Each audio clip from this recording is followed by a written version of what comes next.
আল্লাহর হাবিব হাঁটতেছিলেন, হঠাৎ করে নবীজি এক কবরের পাশে, গোরস্থানের পাশে গিয়ে দাঁড়িয়ে গেলেন। খেজুর গাছের ডাল ভেঙে দুইটা কবরের উপর গেড়ে দিলেন।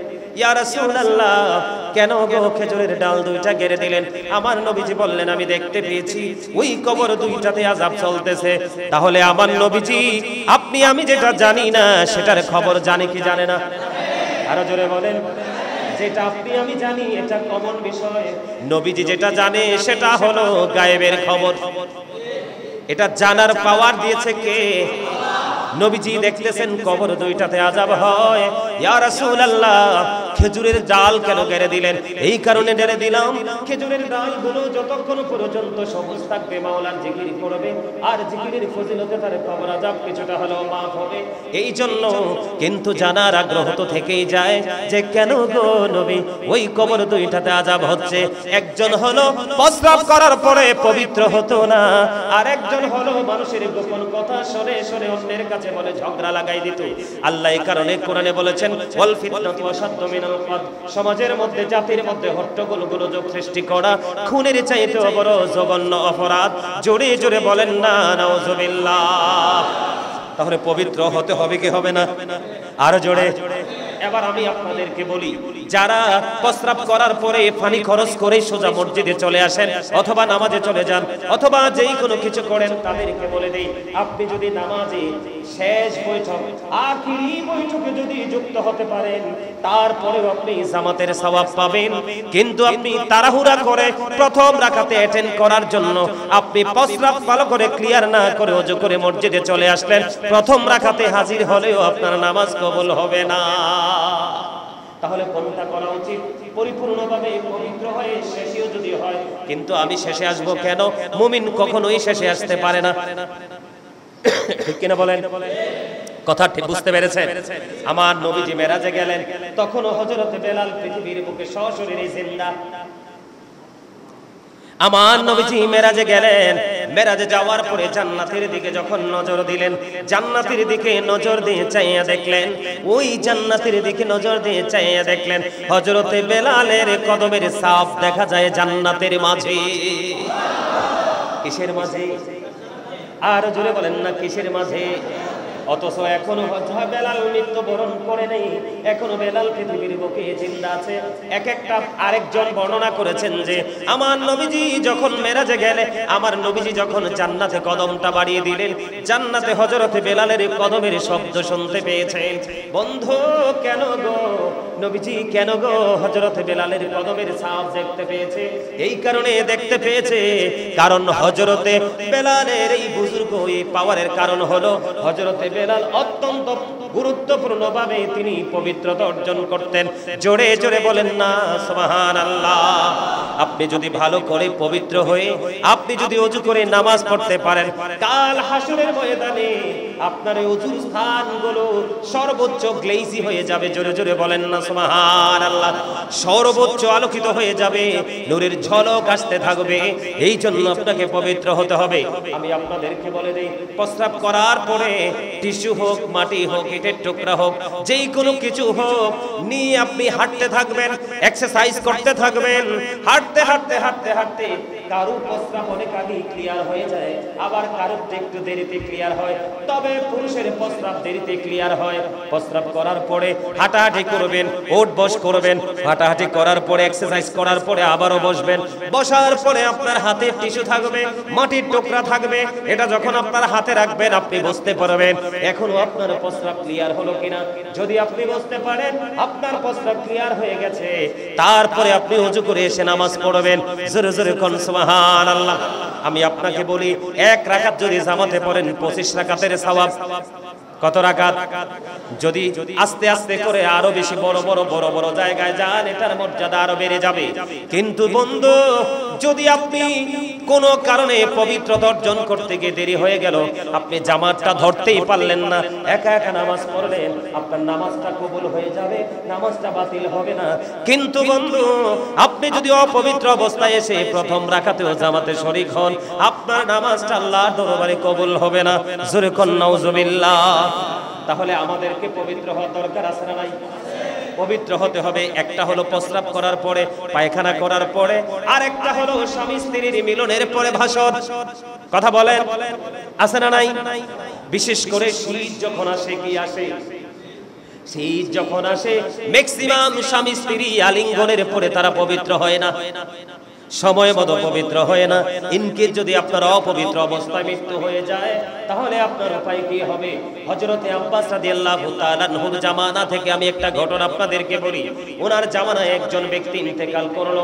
ইন্তেকাল করার পরে ওনার কবরে যখন দাফন করতে নিয়ে যাওয়া হলো, কবরে লাশটা রাখার আগে আব্বাস রাদিয়াল্লাহু তাআলা আনহুর জামানার ঘটনা আমি বলছি। তখন তারা দেখলেন ছোট্ট বিড়ালের আকৃতিতে একটা জানোয়ার কবরের মধ্যে। তারা এই কবরের মধ্যে লাশটাকে দাফন করলো না, তারা আরেকটা কবর খনন করলো। আরেকটা কবর খনন করার পরে ওই কবরের মধ্যে যখন গেলেন, লাশটাকে নিয়ে যাওয়ার পরে দেখলেন ওখানেও বিড়ালের মতো আরেকটা জানোয়ার। এবার তারা কি করলেন? আরেকটা কবর খনন করলেন। তৃতীয় কবর যখন খনন করলেন, তৃতীয় কবর খনন করার পরে ওই তৃতীয় কবরের মধ্যেও গিয়ে দেখলেন ওখানে একটা বন্ধু বিড়ালের মতো আরেকটা জানোয়ার। এখন তারা একটা টেনশনে পড়ে গেল, এখন আমরা কি করব? হযরতে আব্বাস রাদিয়াল্লাহু তাআলা আনহুর কাছে খবর পাঠালেন। তিনি দ্রুত গতিতে চলে আসলেন। আসার পরে তারা বিস্তারিত সব কিছু খুলে বলল। বলার পরে আব্বাস রাদিয়াল্লাহু তাআলা আনহু বললেন, তাকে জানোয়ার সহ তার কবরে দাফন করো। জানোয়ার সহ তাকে কবরে দাফন করা হলো। দাফন করার পরে সম্মিলিতভাবে মানুষগুলো দ্রুত চলতে থাকলেন। ওই যে লোকটা মারা গেল তার বাড়িতে চলে গেলেন। যাওয়ার পরে দেখলেন তার বিবি বেঁচে আছে। বিস্তারিত সকল ঘটনা খুলে বললেন। খুলে বলার পরে তার বিবি রাগ দিয়ে বললেন, ও আপনারা যারা এসেছেন, আমি আপনাদেরকে একটা মেসেজ দিতে চাই। ওই মেসেজটা গোটা পৃথিবীর জন্য শিক্ষা হয়ে থাকবে। সেটা কি বলে দাও? সেটা হলো, আমার স্বামীর সাথে যখন আমার মিলন হতো, আমাদের যখন ফুলসজ্জা হতো, আলিঙ্গন হতো, তখন আমার স্বামী ভালো করে তিনি পবিত্র হতো না। জোরে জোরে বলেন না নাউযুবিল্লাহ। ইয়া আইয়ুহাল্লাযীনা আমানু সাল্লু আলাইহি ওয়া সাল্লিমু তাসলিমা। আল্লাহুম্মা সাইয়্যিদিনা মাওলানা মুহাম্মদ ওয়া আলা আলিহি মাওলানা মুহাম্মদ আশিকি হইয়া পড়ো দুরূদ। মশক তোমার মদিনা, আশিকি হইয়া পড়লে দুরূদ। যাইবা সোনার মদিনায়। আল্লাহুম্মা সাল্লি আলা মাওলানা মুহাম্মদ ওয়া আলা আলি সাইয়্যিদিনা মাওলানা মুহাম্মদ। জুমার ঘরকে কাবা বানাইয়া, দেহের ঘরকে মদিনা। যাই নামাজ বিছাইয়া মোরা দেখিব সোনার মদিনা। আল্লাহুম্মা সাল্লি আলা সাইয়্যিদিনা মাওলানা মুহাম্মদ ওয়া আলা আলি সাইয়্যিদিনা মাওলানা মুহাম্মদ। লা ইলাহা ইল্লাল্লাহ, ইল্লাল্লাহ, লা ইলাহা ইল্লাল্লাহ, লা ইলাহা ইল্লাল্লাহ, লা ইলাহা লা ইলাহা ইল্লাল্লাহ, লা ইলাহা আল্লাহ আল্লাহ আল্লাহ। লা লা লা লা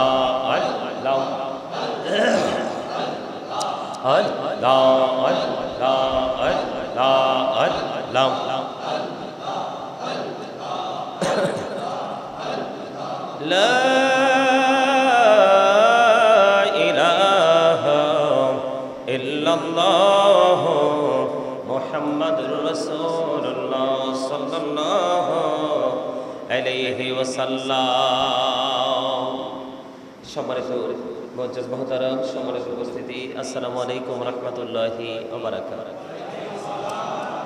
আমরা আল্লাহ রাব্বুল আলামিনের দরবারে লক্ষ কোটি শুকরিয়া জ্ঞাপন করছি যে মহান রব্বুল আলামিন আজকে আমাদেরকে পবিত্র এই জান্নাতের বাগান, গুনাহ মাফের দিন, দোয়া কবুলের দিন, মুমিনের ঈদের দিনে আল্লাহ রাব্বুল আলামিন আমাদেরকে এই জান্নাতের বাগানে আসার বসার তৌফিক দিয়েছেন। সেই শুকরিয়া তান সকলে পড়ুন আলহামদুলিল্লাহ।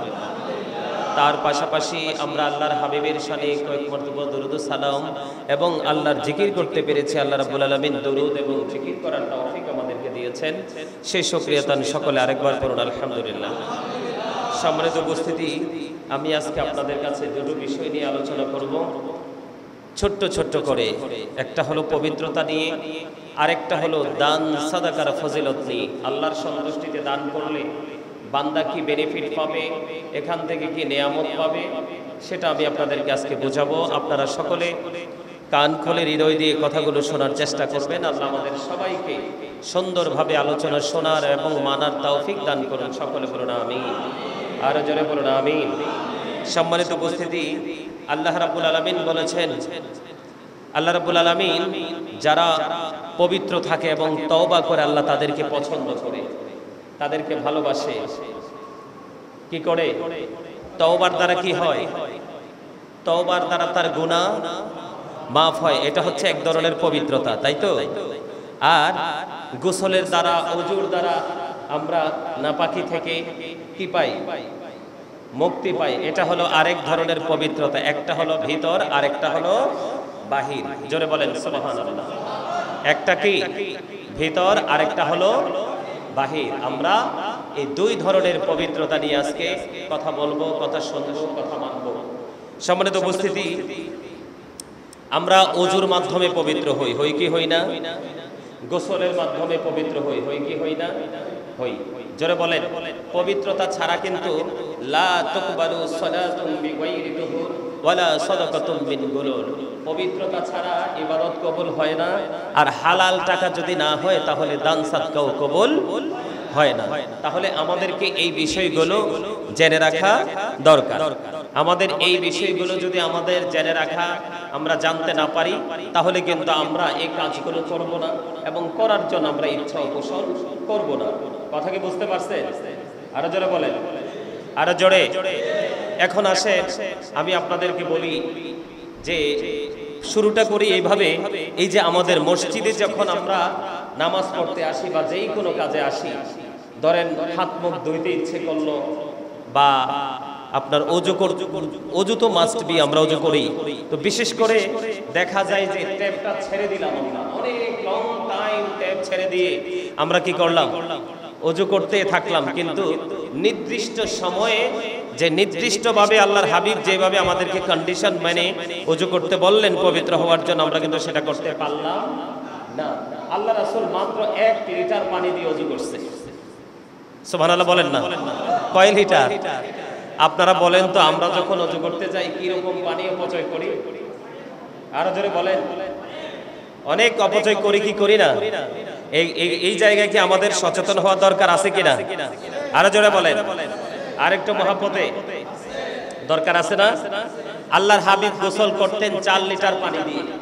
কয় লিটার? আমরা কয় লিটার দিয়ে করি? হিসাব আছে আমাদের? তো কথা বলেন, আছে? হিসাব নাই। তা আমাদের অভাব দেখা দিবে না তো কার অভাব দেখা দিবে? কথা কি বুঝতে পারছেন আমার? হ্যাঁ, তো এগুলো আমাদেরকে আসলে আমরা চাইলে কিন্তু 1 লিটার দিয়ে বা 1 কেজি দিয়ে ওযু করা সম্ভব। আজকে একটু ট্রাই করে দেখেন। আপনার জগ নেবেন, মুখটা চিকন, কি উঁচু জায়গায় বসে আপনি আস্তে আস্তে করে কাজ করে পানি ঢেলে ঢেলে আপনি ওযু করবেন, দেখবেন যে আপনার 1 লিটারটি আসলে ওযু হয়ে যায়। আমি নিজে করতে পারি ইনশাআল্লাহ। আলহামদুলিল্লাহ বলেন না? আরো জোরে। আল্লাহর হাবিব, এই যে এখানে হাদিস শরীফে এসেছে আব্দুল্লাহ ইবনে আমর রাদিয়াল্লাহু তাআলা থেকে বর্ণিত, সাদ রাদিয়াল্লাহু তাআলা আনহু ওযু করা অবস্থা আল্লাহর হাবিব তার নিকট দিয়ে যাচ্ছিলেন, তার নিকট গমন করলেন। করার পরে আল্লাহর হাবিব তাকে বললেন যে তুমি অপচয় করো না। সুবহানাল্লাহ বলেন না? কি করো না?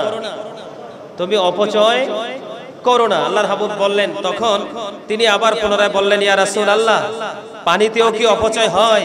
আল্লাহর হাবিব বললেন, হ্যাঁ পানিতে অপচয় হয়, কিন্তু তিনি নদীর কিনারে ওযু করতেছিলেন। সুবহানাল্লাহ বলেন। কোথায়? নদীর কিনারে যদি ওযু করেন আপনি, পুকুর ঘাটে যদি ওযু করেন আপনি, যেই কোনো জলাশয়ে গিয়ে যদি ওযু করেন, ওযু করার পরে কিন্তু পানিটা আবার কোথায় চলে যায়? আপনার জলাশয়ে চলে যায়। আবার পুকুর হতে পারে, কূপ হতে পারে, নদী হতে পারে, খাল হতে পারে, যেটাই হোক হোক যেখানে করেন, কিন্তু পানিটা আবার পুনরায় কোথায় চলে যায়? আবার ওই পানিতেই মিশে যায়। দেখেন সাদ রাদিয়াল্লাহু তাআলা আনহু নদীর কিনারে ওযু করতেছেন। ওযু করা অবস্থায় আল্লাহর হাবিব তাকে দেখতে পেলেন ওযু করে। আল্লাহ রাসূল বললেন যে তুমি কি করো না? অপচয় করো না। ইয়া রাসূলুল্লাহ, পানিতে অপচয় হয়? নবীজি বললেন, হ্যাঁ পানিতে অপচয় হয়। আমাদের দেশে অনেক সময় দেখা যায় যে আপনার বিশেষ করে আমাদের তো এখন শহরে গ্রামেও বড় বড় অবকাঠামো তৈরি হচ্ছে কি হচ্ছে না? কথা বলেন, হচ্ছে না? অনেক সময় দেখা যায় যে মোটরটা ছেড়ে দিয়ে আমরা বসে রইলাম, ওই দিক দিয়ে টাঙ্কিটা ফিল আপ হয়ে একেবারে ইচ্ছে মতো পানি পড়তেছে। পরে কি পড়ে না? আমি যে বাসায় আছি, আমার বারান্দা বরাবর পশ্চিম পাশে একটা বাসা আছে, একেবারে প্রতিদিন কোন না কোন সময় মনে হয় যে এক টাঙ্কি পুরে কয়েক টাঙ্কির পানি আরো বের হয়ে যায়। নাউজুবিল্লাহ বলেন। এটা বড় অন্যায়, বড় অপরাধ, ইসলাম বিদ্বেষী কাজ। আমাদেরকে এইভাবে খেয়াল করতে হবে, পবিত্র হতে হবে। পানি কি করা যাবে না? অপচয় করা যাবে না। এবং পবিত্রতার ক্ষেত্রে, ওযু করার ক্ষেত্রে আপনাদেরকে সচেতন হতে হবে। কি হতে হবে? কারণ পবিত্রতা ছাড়া কি হয় না? ইবাদত কবুল হয় না। পবিত্রতা ছাড়া কি হয় না? ইবাদত কবুল হয় না। হালাল টাকা না হইলে দানও কবুল হয় না। আমি দানে পরে আসছি। আগে আমি আপনাদেরকে পবিত্রতাটা নিয়ে আরেকটু কথা বলতে চাই, আরেকটু কথা বলবো। আমরা সবাই জানি যে নামাজ হলো বেহেশতের চাবি। কথা বলেন, ঠিক না ঠিক? আমরা সবাই জানি কি নামাজ বেহেশতের চাবি, ঠিক কিনা বলেন? মিফতাহুল জান্নাতিস সালাহ ওয়া মিফতাহুস সালাতিত তুহুর।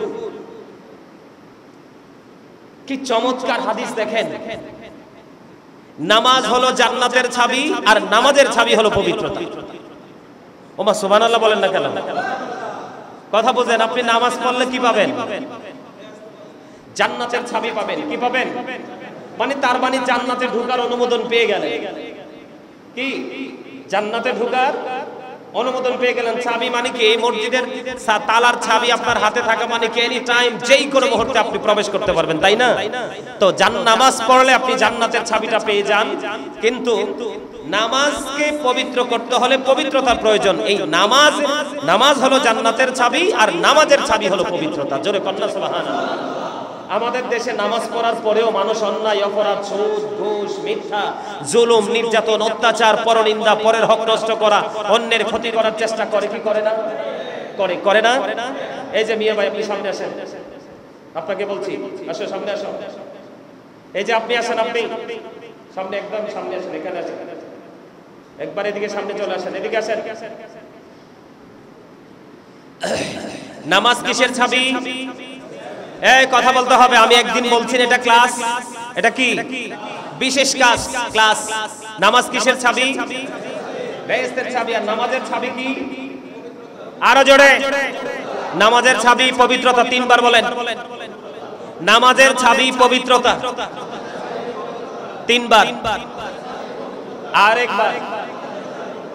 এই যে আপনার হৃদয় থেকে জড়তা চলে গেল। কি হয়ে গেল? আপনি এক্সপেরিয়েন্স মেন হয়ে গেলেন, স্পিড বেড়ে গেল, জড়তা দূর হয়ে গেল। নামাজের চাবি কি? এই কথা যদি আপনার মনে থাকে, আপনার জীবনে কোনোদিন আপনার দেহে এবং মনে কোনোদিন কখনো নোংরামি আপনাকে টাচ করতে পারবে না, স্পর্শ করতে পারবে না। আল্লাহ যেন কবুল করে। সকলে বলেন আমিন। আর জোরে বলেন আমিন। আর জোরে।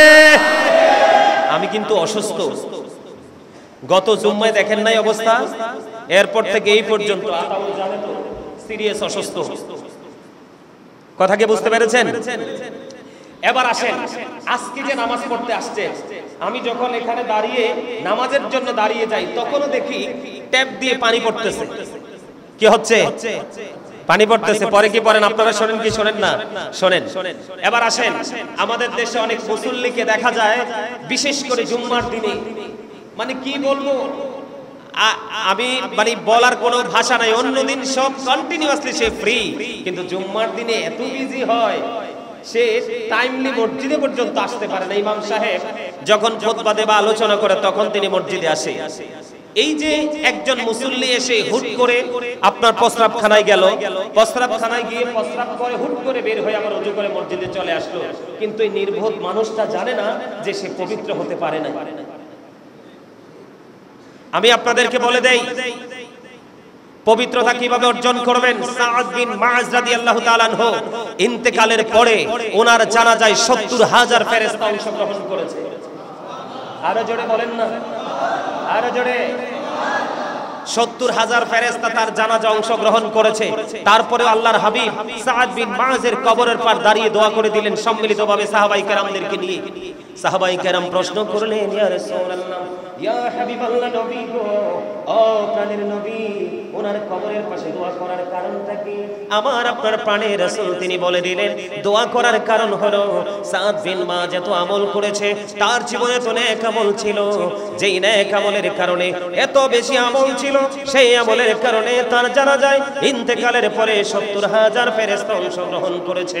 ইয়া রাসূলুল্লাহ, এত মর্যাদার অধিকারী হয়ে গেল? নবীজি বললেন, হ্যাঁ, এই কারণে হয়ে গেল, মর্যাদার অধিকারী হয়ে গেল, কিন্তু তারপরেও তার কবর আযাবের সম্ভাবনা রয়েছে। ইয়া রাসূলুল্লাহ, কেন গো? তারপরেও কবর আযাবের সম্ভাবনা রয়েছে, কারণ আমার নবীজি বলেছেন, সে প্রস্রাব করার পরে পবিত্র হতো না, ভালোভাবে পবিত্র হতো না। জোরে জোরে কন্যা নাউজুবিল্লাহ। এই জন্য আমি তার জন্য দোয়া করে দিলাম। জোরে কোন সুবহানাল্লাহ। আল্লাহর হাবিব দেখতে পেলেন, আল্লাহর হাবিব হাঁটতেছিলেন, হঠাৎ করে নবীজি এক কবরের পাশে, গোরস্থানের পাশে গিয়ে দাঁড়িয়ে গেলেন। খেজুর গাছের ডাল ভেঙে দুইটা কবরের উপর গেড়ে দিলেন। ইয়া রাসূলুল্লাহ, কেন গো খেজুরের ডাল দুইটা গেড়ে দিলেন? আমার নবীজি বললেন, আমি দেখতে পেয়েছি ওই কবর দুইটাতে আযাব চলতেছে। তাহলে আমার নবীজি, আপনি আমি যেটা জানি না সেটার খবর জানে কি জানে না? আরো জোরে বলেন। যেটা আপনি আমি জানি এটা কমন বিষয়, নবীজি যেটা জানে সেটা হলো গায়েবের খবর। এটা জানার পাওয়ার দিয়েছে কে? নবীজি দেখতেছেন কবর দুইটাতে আযাব হয়। ইয়া রাসূলুল্লাহ, খেজুরের ডাল কেন গেড়ে দিলেন? এই কারণে গেড়ে দিলাম, খেজুরের ডালগুলো যতক্ষণ পর্যন্ত সবুজ থাকবে মাওলার জিকির করবে, আর জিকিরের ফজিলতে তার কবর আযাব কিছুটা হলেও মাফ হবে। এই জন্য কিন্তু জানার আগ্রহ তো থেকেই যায় যে কেন গো নবী ওই কবর দুইটাতে আযাব হচ্ছে। একজন হলো প্রস্রাব করার পরে পবিত্র হতো না, আর একজন হলো মানুষের গোপন কথা শুনে শুনে অন্যের কাছে বলে ঝগড়া লাগাই দিত। আল্লাহ এই কারণে কোরআনে বলেছেন, ওয়াল ফিতনাতু আশাদ্দু মিনাল কতল, সমাজের মধ্যে জাতির মধ্যে হট্টগোল গোলযোগ সৃষ্টি করা খুনের চাইতে বড় জঘন্য অপরাধ। জোরে জোরে বলেন না নাউজুবিল্লাহ। তাহলে পবিত্র হতে হবে কি হবে না? আরো জোরে। এবার আমি আপনাদেরকে বলি, যারা প্রস্রাব করার পরে পানি খরচ করে সোজা মসজিদে চলে আসেন, অথবা নামাজে চলে যান, অথবা যেই কোনো কিছু করেন, তাদেরকে বলে দেই, আপনি যদি নামাজে শেষ বৈঠক, আখিরি বৈঠকে যদি যুক্ত হতে পারেন, তারপরেও আপনি জামাতের সওয়াব পাবেন। কিন্তু আপনি তাড়াহুড়া করে প্রথম রাকাতে অ্যাটেন্ড করার জন্য আপনি প্রস্রাব ভালো করে ক্লিয়ার না করে ওযু করে মসজিদে চলে আসলেন, প্রথম রাকাতে হাজির হলেও আপনার নামাজ কবুল হবে না। তাহলে কোনটা করা উচিত? পরিপূর্ণভাবে পবিত্র হয়ে শেষেও যদি হয়, কিন্তু আমি শেষে আসবো কেন? মুমিন কখনোই শেষে আসতে পারে না। ঠিক কিনা বলেন? কথা ঠিক বুঝতে পেরেছেন? আমার নবীজি মেরাজে গেলেন, তখনও হযরত বেলাল পৃথিবীর বুকে সশরীরে জিন্দা। আমার নবীজি মেরাজে গেলেন, মেরাজে যাওয়ার পরে জান্নাতের দিকে যখন নজর দিলেন, জান্নাতের দিকে নজর দিয়ে চাইয়া দেখলেন, ওই জান্নাতের দিকে নজর দিয়ে চাইয়া দেখলেন হযরতে বেলালের কদমের ছাপ দেখা যায় জান্নাতের মাঝে। কিসের মাঝে? আর জোরে বলেন না কিসের মাঝে? অথচ এখনো বেলাল মৃত্যুবরণ করে নেই, এখনো বেলাল পৃথিবীর বুকে জিন্দা আছে। এক একটা আরেকজন বর্ণনা করেছেন যে আমার নবীজি যখন মেরাজে গেলে, আমার নবীজি যখন জান্নাতে কদমটা বাড়িয়ে দিলেন, জান্নাতে হযরতে বেলালের কদমের শব্দ শুনতে পেয়েছেন। বন্ধু কেন গো নবীজি, কেন গো হযরতে বেলালের কদমের ছাপ দেখতে পেয়েছে? এই কারণে দেখতে পেয়েছে কারণ হযরতে বেলালের এই বুজুর্গ এই পাওয়ারের কারণ হলো হযরতে বেলাল অত্যন্ত গুরুত্বপূর্ণভাবে তিনি পবিত্রতা অর্জন করতেন। জোরে জোরে বলেন না সুবহানাল্লাহ। আপনি যদি ভালো করে পবিত্র হয়ে আপনি যদি ওযু করে নামাজ পড়তে পারেন, কাল হাসরের ময়দানে আপনার এই ওযুর স্থানগুলো সর্বোচ্চ গ্লেজি হয়ে যাবে। জোরে জোরে বলেন না সুবহানাল্লাহ। সর্বোচ্চ আলোকিত হয়ে যাবে, নূরের ঝলক আসতে থাকবে। এই জন্য আপনাকে পবিত্র হতে হবে। আমি আপনাদেরকে বলে দেই, প্রস্রাব করার পরে টিস্যু হোক, মাটি হোক, ইটের টুকরা হোক, যেই কোনো কিছু হোক নিয়ে আপনি হাঁটতে থাকবেন, এক্সারসাইজ করতে থাকবেন। হাঁটতে হাঁটতে হাঁটতে হাঁটতে কারো প্রস্রাব অনেক আগেই ক্লিয়ার হয়ে যায়, আবার কারো একটু দেরিতে ক্লিয়ার হয়। তবে পুরুষের প্রস্রাব দেরিতে ক্লিয়ার হয়। প্রস্রাব করার পরে হাঁটাহাঁটি করবেন, ওঠ বস করবেন, হাঁটাহাঁটি করার পরে এক্সারসাইজ করার পরে আবারও বসবেন। বসার পরে আপনার হাতে টিস্যু থাকবে, মাটির টুকরা থাকবে। এটা যখন আপনার হাতে রাখবেন আপনি বুঝতে পারবেন এখনো আপনার প্রস্রাব ক্লিয়ার হলো কিনা। যদি আপনি বুঝতে পারেন আপনার প্রস্রাব ক্লিয়ার হয়ে গেছে, তারপরে আপনি ওযু করে এসে নামাজ পড়বেন। জোরে জোরে কোন সুবহানাল্লাহ। আমি আপনাকে বলি, এক রাকাত যদি জামাতে পড়েন 25 রাকাতের সওয়াব।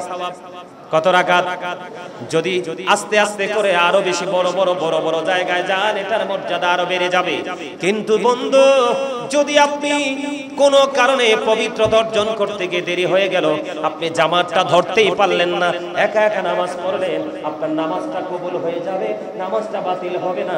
কিন্তু বন্ধু, আপনি যদি অপবিত্র অবস্থায় এসে প্রথম রাকাতেও জামাতে শরীক হন, আপনার নামাজটা আল্লাহর দরবারে কবুল হবে না। জোরে কোন নাউজুবিল্লাহ। তাহলে আমাদেরকে পবিত্র হওয়ার দরকার আছে না নাই? পবিত্র হতে হবে। একটা হলো প্রস্রাব করার পরে, পায়খানা করার পরে, আর একটা হলো স্বামী স্ত্রীর মিলনের পরে ভাষণ। কথা বলেন, আছে না নাই? বিশেষ করে শীত যখন আসে, কি আসে? শীত যখন আসে ম্যাক্সিমাম স্বামী স্ত্রী আলিঙ্গনের পরে তারা পবিত্র হয় না, সময় মতো পবিত্র হয় না। ইনকেস যদি আপনার অপবিত্র অবস্থায় মৃত্যু হয়ে যায়, তাহলে আপনার উপায় কি হবে? হযরতে আব্বাস রাদিয়াল্লাহু তাআলা আনহুর জামানা থেকে আমি একটা ঘটনা আপনাদেরকে বলি। ওনার জামানায় একজন ব্যক্তি ইন্তেকাল করলো। ইন্তেকাল করার পরে ওনার কবরে যখন দাফন করতে নিয়ে যাওয়া হলো, কবরে লাশটা রাখার আগে আব্বাস রাদিয়াল্লাহু তাআলা আনহুর জামানার ঘটনা আমি বলছি। তখন তারা দেখলেন ছোট্ট বিড়ালের আকৃতিতে একটা জানোয়ার কবরের মধ্যে। তারা এই কবরের মধ্যে লাশটাকে দাফন করলো না, তারা আরেকটা কবর খনন করলো। আরেকটা কবর খনন করার পরে ওই কবরের মধ্যে যখন গেলেন, লাশটাকে নিয়ে যাওয়ার পরে দেখলেন ওখানেও বিড়ালের মতো আরেকটা জানোয়ার। এবার তারা কি করলেন? আরেকটা কবর খনন করলেন। তৃতীয় কবর যখন খনন করলেন, তৃতীয় কবর খনন করার পরে ওই তৃতীয় কবরের মধ্যেও গিয়ে দেখলেন ওখানে একটা বন্ধু বিড়ালের মতো আরেকটা জানোয়ার। এখন তারা একটা টেনশনে পড়ে গেল, এখন আমরা কি করব? হযরতে আব্বাস রাদিয়াল্লাহু তাআলা আনহুর কাছে খবর পাঠালেন। তিনি দ্রুত গতিতে চলে আসলেন। আসার পরে তারা বিস্তারিত সব কিছু খুলে বলল। বলার পরে আব্বাস রাদিয়াল্লাহু তাআলা আনহু বললেন, তাকে জানোয়ার সহ তার কবরে দাফন করো। জানোয়ার সহ তাকে কবরে দাফন করা হলো। দাফন করার পরে সম্মিলিতভাবে মানুষগুলো দ্রুত চলতে থাকলেন। ওই যে লোকটা মারা গেল তার বাড়িতে চলে গেলেন। যাওয়ার পরে দেখলেন তার বিবি বেঁচে আছে। বিস্তারিত সকল ঘটনা খুলে বললেন। খুলে বলার পরে তার বিবি রাগ দিয়ে বললেন, ও আপনারা যারা এসেছেন, আমি আপনাদেরকে একটা মেসেজ দিতে চাই। ওই মেসেজটা গোটা পৃথিবীর জন্য শিক্ষা হয়ে থাকবে। সেটা কি বলে দাও? সেটা হলো, আমার স্বামীর সাথে যখন আমার মিলন হতো, আমাদের যখন ফুলসজ্জা হতো, আলিঙ্গন হতো, তখন আমার স্বামী ভালো করে তিনি পবিত্র হতো না। জোরে জোরে বলেন না নাউজুবিল্লাহ। আপনি বন্ধু ওযুর মাধ্যমে হতে পারেন, গোসলের মাধ্যমে হতে পারেন, কিন্তু আপনাকে পবিত্র হতে হবে, কারণ পবিত্রতা ছাড়া কোনো কিছু আল্লাহর কাছে এলাও না। বুঝতে পেরেছেন? আজকে থেকে হুটহাট করে প্রস্রাব করে ওযু করবেন নি, আরো জোরে বলেন করবেন। আর প্রত্যেকটা নামাজের ক্ষেত্রে আপনারা অত্যন্ত পরিষ্কার পরিচ্ছন্ন হয়ে ও বন্ধু আপনারা নামাজ পড়তে আসবেন। আল্লাহর রাসূল বলেছেন, একটা মানুষের বাড়ির আঙিনায় যদি একটা পুকুর থাকে অথবা একটা কূপ থাকে, নদী থাকে বা জলাশয় থাকে, ওখানে যদি সে দৈনিক 5 বার গোসল করে তার শরীরে কি অপবিত্রতা থাকবে? কথা বলেন না কেন? কোনো ময়লা থাকবে না? না না, কোনো ময়লা থাকবে না। আল্লাহর হাবিব বলেছেন, গোসল করলে যেমনি তোমার শরীরে 5 বার কোনো ময়লা থাকবে না, ঠিক পবিত্রতা নিয়ে যখন 5 ওয়াক্ত নামাজ পড়বে তোমার আমলনামায় তেমনি কোনো গুনাহ থাকবে না। আল্লাহ আমাদেরকে পরিপূর্ণভাবে আল্লাহর গোলামি করার তৌফিক দান করুন। সকলে বলুন আমিন। এখানে দানের কথা বলছি কি বলছি না? লা তুকবালু সালাতুম বিগাইরি তুহুর ওয়ালা সাদাকাতুম মিন গুলুল। ও বন্ধু, পবিত্রতা ছাড়া ইবাদত কবুল হয় না। হালাল টাকা যদি না হয় না, না কবুল হয় না। আমি আপনাদেরকে প্রত্যেক দিন, প্রত্যেক জুমার দিন দান করতে বলি কি বলি না? আপনারা করেননি? করেন, কিন্তু সাধ্য মতো করেন না। কারণ আপনারা কিন্তু লোকাল গ্রামের মানুষ না। আপনাদের 3 তলায় ছাদ দেওয়া হয়েছে, মসজিদ কি কমপ্লিট করা লাগবে না? আরো জোরে বলেন না, আরো জোরে বলেন না। হুজুরদের টাকার দরকার বেশি হয়, আমার কথা কয় না? হুজুরদের টাকার দরকার বেশি হয় হয়তো। ওমা, হুজুররা কি অন্যদের মতো মানুষ না? টাকার দরকার বেশি হয় কি হয় না? আমি কেন বললাম কথাটা? আপনাদেরকে বোঝানোর জন্য। এই জীবনে ও বন্ধু, মসজিদের জন্য, মাদ্রাসার জন্য যখন কোনো মানুষ এসেছে, কখনো কাউকে কোনো খালি ফিরাই নাই। সর্বশেষে আজ থেকে 1-1.5 বছর আগে নিজের এই হাতে একবারে 5 মাসে পুরো মসজিদ একটা কমপ্লিট করে জুম্মা চালু করে চলে এসেছি। এবং দীর্ঘদিন জুম্মার খতিবের হাদিয়াটা আমি অদম গুনাহগার জুম্মার দিন দিয়েছি বন্ধু। কিন্তু সর্বশেষে যখন দেখলাম মানুষগুলো অকৃতজ্ঞ, বেয়াদবি করতেছে, তখন ছেড়ে আবার চলেও আসলাম। কারণ আপনি যে কাজ করবেন এটার গ্রহণযোগ্যতা যদি আপনি না পান, কেন বললাম জানেন? আপনাদেরকে বোঝানোর জন্য যে আমাদেরও টাকার প্রয়োজন আছে, কিন্তু আমরা টাকাটাকে অনেক বেশি মূল্যায়ন করি না। তার কারণ হলো আব্দুল্লাহ ইবনে মাসউদ রাদিয়াল্লাহু তাআলা আনহু থেকে হাদিস কানা বর্ণিত, আপনার আমার প্রাণের রাসূল দানের কথা বলছে। খেয়াল করেন, দানের কথা। এই কথা বললে কিন্তু অনেকেরই ভালো লাগে না, ঠিক না? ঠিক। আরো জোরে। এই কথা বললে অনেকের ভালো লাগে না, কিন্তু ভালো না লাগলে চলবে না। কবরে তো যেতে হবে, হবে কি হবে না? আরো জোরে বলেন। একটা হাদিস আপনার জীবনে শিক্ষার জন্য গুরুত্বপূর্ণ ভূমিকা রাখতে পারে। আব্দুল্লাহ ইবনে মাসউদ রাদিয়াল্লাহু তাআলা আনহু থেকে হাদিস কানা বর্ণিত, আমার আপনার প্রাণের নবী সাহাবায়ে কেরামদেরকে বললেন, তোমাদের মধ্যে এমন কি কেউ আছো যে নিজের সম্পদের চাইতে অন্যের সম্পদ বেশি পছন্দ করো? নিজের সম্পদের চাইতে ওয়ারিসের সম্পদ বেশি পছন্দ করো? এবার সাহাবায়ে কেরাম বললেন, ইয়া রাসূলুল্লাহ, আমরা আমাদের সম্পদ বেশি পছন্দ করি।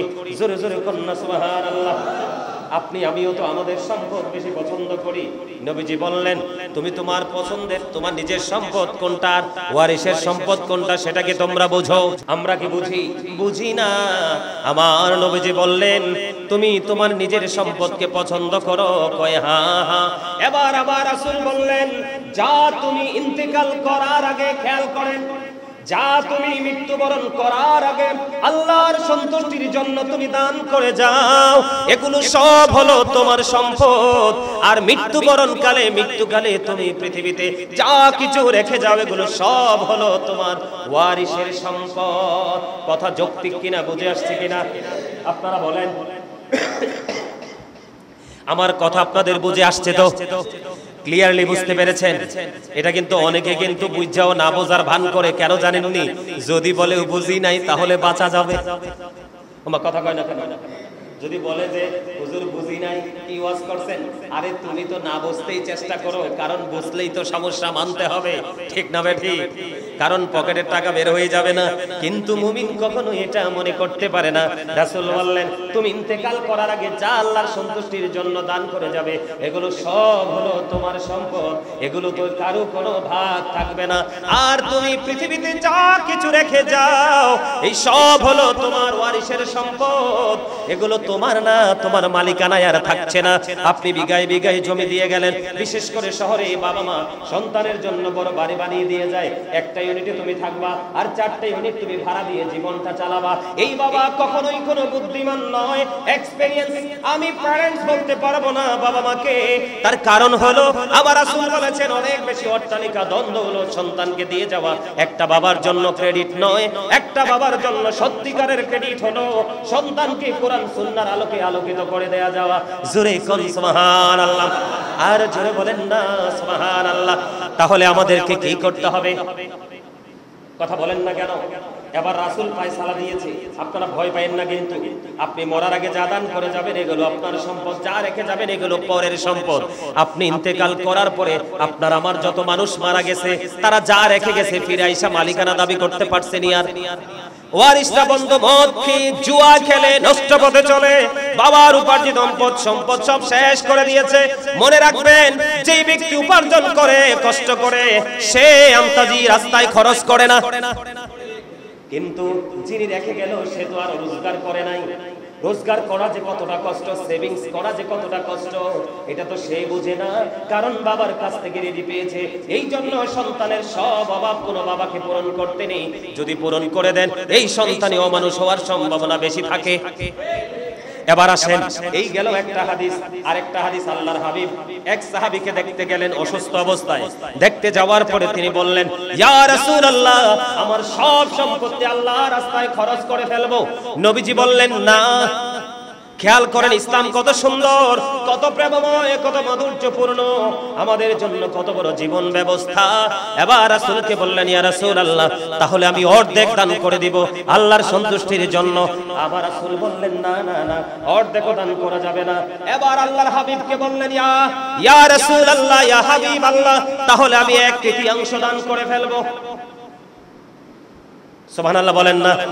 3 ভাগের 1 ভাগ কয় ভাগ? 3 ভাগের 1 ভাগ। আমার রাসূল বললেন হ্যাঁ এটা করা যেতে পারে। কেন বললেন এটা করা যেতে পারে? কারণ পুরোটা যদি তুমি দান করে দাও তাহলে তোমার সন্তান হয়ে যাবে মিসকিন, আর অল্প কিছু সম্পদ যদি তুমি দিয়ে যাও তাহলে তোমার সন্তান হয়ে যাবে ফকির। সুবহানাল্লাহ বলবেন না? এত আস্তে, আরে আরো জোরে। এটা পৃথিবীর শ্রেষ্ঠ জান্নাতের বাগান বাইতুল্লাহ। আল্লাহর হাবিব বলছে জান্নাতের বাগানে যখন যাও ওখান থেকে জান্নাতি ফল খেয়ে নাও। ইয়া রাসূলুল্লাহ জান্নাতি ফল খেয়ে এর মধ্যে একটা হলো সুবহানাল্লাহ।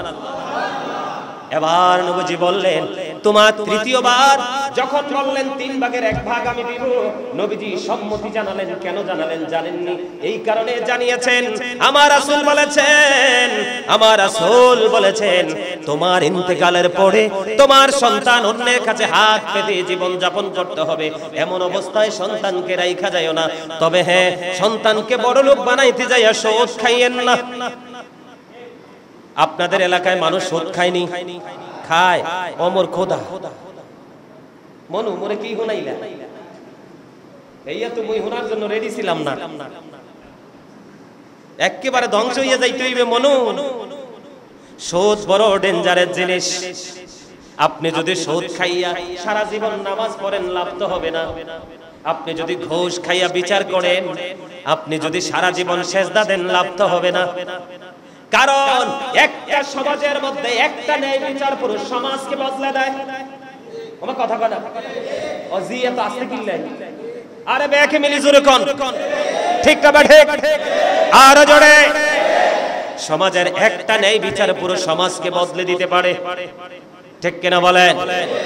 আল্লাহর হাবিব বলেছে সমাজের মধ্যে অথবা দেশের মধ্যে অথবা তোমার পার্সোনাল পরিবারের মধ্যে একটা ন্যায় বিচার যদি তুমি করতে পারো তাহলে তুমি যেন 80 বছরের ইবাদতের চাইতে বড় ইবাদত করে ফেললা। আজকে সমাজে অন্যায় অপরাধ জুলুম অত্যাচারের কারণে তো আজকে সমাজে অবস্থা, ঠিক কিনা বলেন? আমার আলোচনা সেই দিকে না। নবীজি বললেন তুমি যা খাও তাই তোমার। খেয়াল করেন, তুমি প্রতিদিন যা খেয়ে ফেলো তাই কি তোমার? প্রতিদিন তুমি যা পরে পূর্ণ করে ফেলে দিচ্ছ পোশাক, এইটা তোমার। আর একটা হলো তোমার আপন সম্পদ, ওইটা হলো তুমি ইন্তেকাল করার আগে যা তুমি আল্লাহর সন্তুষ্টির জন্য দান করো, ওইটা হলো তোমার সম্পদ। অন্যথায় বাকি আর কিছু তোমার সম্পদ নয়। এই জন্য আজকে আপনাদেরকে বলবো বেশি বেশি করে মসজিদ মাদ্রাসায় দান করবেন। করবেন কি করবেন না? আর জোরে। যেই মসজিদে যেই মাদ্রাসায় নবীর আদর্শে উপর বাস্তবায়ন করে বাচ্চাদেরকে টিচিং দেওয়া হয় ওইগুলাতে দিতে হবে। যেটার মধ্যে ইসলাম বিদ্বেষী, ইসলাম বিরোধী, কোরআন হাদিস বিরোধী আপনার টিচিং দেওয়া হয় ওটার সাথে যুক্ত হওয়া যাবে না।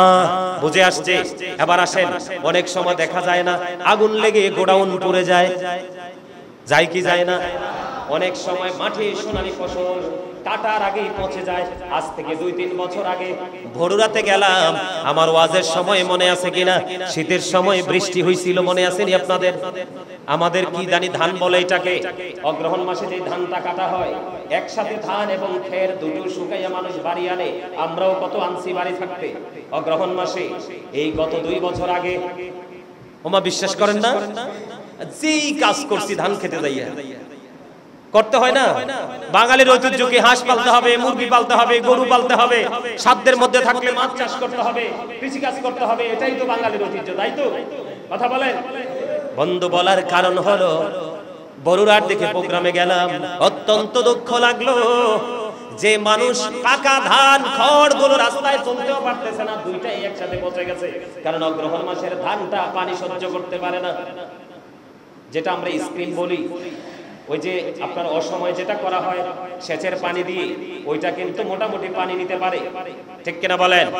অগ্রহণ মাসের আগে যেটা হয় এটাও মোটামুটি পানি নিতে পারে, কিন্তু অগ্রহণ মাসে যে ধানটা হয় ওটা পানি নিতে পারে না, খুব অল্প সময়ের মধ্যে নষ্ট হয়ে যায়। বলে হুজুর এখানে আসলেন কেন? ওই যে আপনারা দান করেন না সেই জন্য।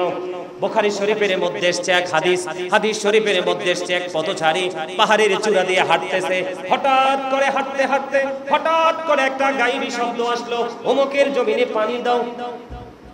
এই শব্দটা শুনতে দেরি, ওই পথচারী, হাদিস শরীফের মধ্যে এসেছে, ওই পথচারী হঠাৎ করে দাঁড়িয়ে গেল। দাঁড়িয়ে যাওয়ার পরে এবার কি হলো, ওই যেখানে তিনি দাঁড়ালেন তিনি দেখতে পেলেন অমুকের জমিনে পানি দাও। নির্দিষ্ট একটা জায়গার মধ্যে বৃষ্টি পড়তেছে, আর বৃষ্টির পানিটা হঠাৎ চিকন একটা নালা দিয়ে নিচের দিকে চলে যাচ্ছে।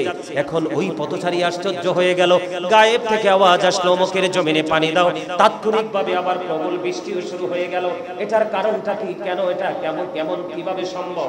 এবার এই পথচারী আর সামনের দিকে বাড়লেন না, না বেড়ে ওই যে নালা দিয়ে নিচের দিকে পানিটা যাচ্ছে, ওই পথচারীও ধীরে ধীরে ধীরে ধীরে নিচের দিকে যাচ্ছে।